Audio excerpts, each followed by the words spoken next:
Hello friends, Nifty analysis video में आप लोगों का स्वागत है। इस वीडियो में हम 9 अक्टूबर के लिए एनालिसिस करेंगे और देखेंगे कि लास्ट वीक जो रिकवरी आई है मार्केट में वो सस्टेनेबल रहने के उसके चांस हैं या नहीं है। सो चलते हैं सीधा निफ्टी के चार्ट के ऊपर।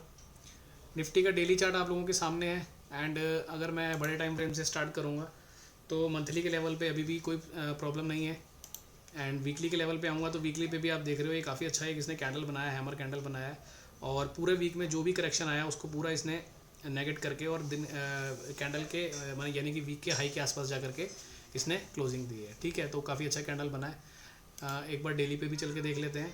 सो डेली पे हमने देखा ये 50 EMA के नीचे जा करके स्लिप हुआ और आप लोगों को याद होगा कि जब ये वाला कैंडल बना था तब हमने बात भी की थी कि अगर इतने बड़े कैंडल के बाद ये वाला जो बड़ा कैंडल बना था एक्सपायरी डे वाला दिन लास्ट वीक 28 सितंबर वाले दिन में, तो उसके बाद इस वीडियो इस कैंडल बनने के बाद हमने बात की थी कि अगर नेक्स्ट कैंडल 50 EMA के ऊपर क्लोज दे देता है तो ये एक अच्छा सिनेरियो रहेगा। ठीक है, लेकिन उसके बाद में हुआ क्या? ये कैंडल जब बन रहा था तभी आपसे डिस्कशन हुआ था कि 50 EMA के ऊपर अगले अगले दिन अगर ग्रीन कैंडल बन जाती है तो ये एक अच्छा सिनेरियो है। लेकिन उसके बाद सडनली हमने देखा ट्यूसडे के दिन में, मंडे की छुट्टी थी, ट्यूसडे के दिन में हमने देखा वापस एक रेड कैंडल इसके नीचे बन गई। लेकिन सबसे प्लस पॉइंट इसमें क्या रहा कि ये जो रेड कैंडल बनी नेक्स्ट वीक ये इसके लो के नीचे क्लोजिंग नहीं आई, तो ये एक तरह से फॉलो थ्रू नहीं आया। और फिर हमने देखा वेडनेसडे वाले दिन गैप डाउन हुआ, लेकिन वो गैप डाउन पूरा का पूरा रिकवर करके और वापस डे हाई के पास जाके बंद हुआ। तो ये वाली जो कैंडल बनी थी जिस दिन, उस दिन का जो सिनेरियो था कि ये एक बुलिश रहेगा मार्केट के लिए, एग्जैक्टली वही हुआ। ये जो था, ये दो कैंडल जो बनी ये ट्रैप थी और वापस हमने देखा। उसके बाद हम थर्सडे वाले दिन भी हमने 100 पॉइंट का गैप अप दिया और उसके अगले दिन फिर हमने 100 पॉइंट का गैप अप दिया, ऊपर आ गए। तो ये तो जो हो चुका है वो हो चुका। लेकिन अब देखेंगे अगर हम तो एक ऐसी जगह पे आके खड़े हैं जहाँ पर दो एवरेजेस एक साथ आकर के मिल रही हैं, यानी कि ये क्लस्टर बना रही हैं। तो ये चीज़ हमने पहले डिस्कस करी है, जहाँ पर 2 या 3 एवरेज या 4 एवरेज एक साथ आकर के क्लस्टर बनाती हैं, वो एक एरिया काफ़ी अच्छा रेसिस्टेंस की तरह काम करता है। तो अब एक बार पहले चलेंगे हम 1 मिनट के चार्ट पे और देखेंगे 135 मिनट के चार्ट पे क्या चल रहा है एंड उसके बाद फिर हम इसकी बात करते हैं। 1 मिनट के चार्ट पे अगर हम गए तो हमने ये देखा कि यहाँ से हम गैप अप हुए। गैप अप होने के बाद में हम सारा दिन जो है एक ऊपर की तरफ ही ट्रेंडिंग मूव दिया हमने, और जहाँ हम गैप अप करके गए थे उससे ऊपर जा करके हमने क्लोजिंग दी एंड ये वाला जो एरिया था 670 वाला, ये डे हाई था और डे हाई के पास ही जा करके हमने क्लोजिंग दी है। लेकिन 1 मिनट टाइम फ्रेम पे जो हमारी क्लोजिंग आई है वो 50 EMA के नीचे आई है, इवन 200 के आसपास आई है। तो ये थोड़ा सा एक स्लाइटली बेरिश सिनेरियो इसको हम बोल सकते हैं। अब इसमें क्या होगा, नीचे आने की संभावना है या नहीं है वो देखते हैं, या पहले ऊपर जाने की संभावना है या नहीं है वो देखते हैं। तो ऊपर का जो हमारा एरिया है जिसकी हम बात करते आ रहे हैं 730 वाला जोन, वो बहुत हैवी रेजिस्टेंस जोन है।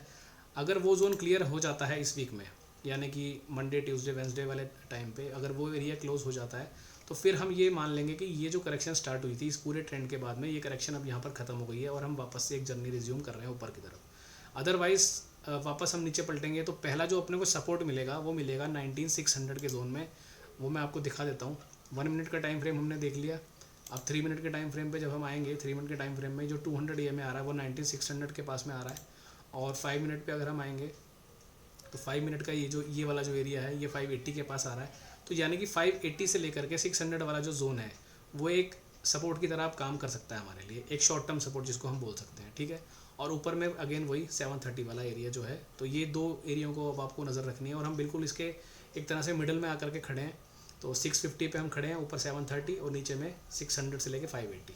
तो अब दोनों तरफ अपने को ध्यान देना है। अब अगर हम एवरेजेस की हेल्प से देखें कि पहले कौन सा एरिया आ सकता है, तो जैसा हमने देखा 1 मिनट पे क्लोजिंग थोड़ा सा हल्का सा बेयरिश साइड पे हुई है अगर हम सिर्फ 1 मिनट टाइम फ्रेम की बात करेंगे तो। ठीक है, और 3 मिनट पे देखेंगे तो एक बार को नीचे संगम, क्योंकि इसने संगम बनाया नहीं है रिवर्सल के बाद, जो ये डाउन ट्रेंड चला आ रहा था उसके बाद जब इसने रिवर्स करके गया तो अभी तक एक बार भी संगम नहीं बना है। तो ऐसा ज़्यादा दिन तक चलता नहीं है, संगम बनाना ही पड़ता है। ये देखो आप पीछे चार्ट देखोगे अगर 3 मिनट का, तो कितना समय हो गया इसने संगम ही नहीं बनाया है। 3 मिनट के हिसाब से अगर हम इसको चेक करेंगे तो यहाँ एक संगम बना था, उसके बाद से देखो आप ये जो 27 वाला 27 सितंबर के बाद से एक बार भी इसने 3 मिनट टाइम फ्रेम पे संगम नहीं बनाया है। तो ऐसा सिनेरियो ज़्यादा दिन नहीं चलता है। तो इसीलिए संभावना ये लग रही है कि एक बार ये संगम बनाने के लिए नीचे आ सकता है, और वो नीचे का जोन वही है 580 से 600 वाला। और सेम वही चीज़ 5 मिनट चार्ट पे भी अप्लाई होगी। यहाँ पर भी काफ़ी टाइम से आप देख रहे हो संगम नहीं बना है। तो अब आने वाले दिनों में आप ये देखोगे कि 135 1 को तो छोड़ ही देते हैं, 1 तो लगभग डेली संगम बनाता ही है। 3 और 5 मिनट टाइम फ्रेम पे आपको एक संगम बनता हुआ दिखेगा। और उसके बाद फिर जो है मैं अपनी एक अलग चाल, नई चाल जो शुरू करनी है वो करेंगे। एंड यहाँ पर भी अगर आप देखोगे तो 30 मिनट के 15 मिनट के टाइम फ्रेम पे ये सीधा सीधा ऊपर चला गया, तो इसको भी एक बार नीचे आकर के इस एरिया में संगम बनाना है। ठीक है, तो अब हो सकता है कि मंडे ट्यूसडे वाला दिन आपको थोड़ा सा बोरिंग लगे, कि ज़्यादा कुछ ना हो, क्योंकि वहाँ पर संगम बनने की तैयारी होगी।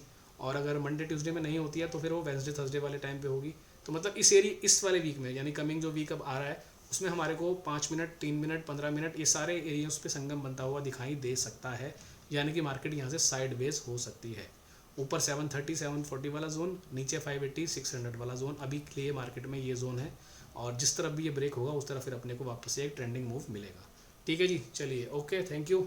बाकी आगे की वीडियो में बात करेंगे, और अगर कुछ चेंजेस हुआ तो एज़ यूजुअल हम ग्रुप में डिस्कस कर लेंगे। ठीक है जी, okay, thank you, bye bye.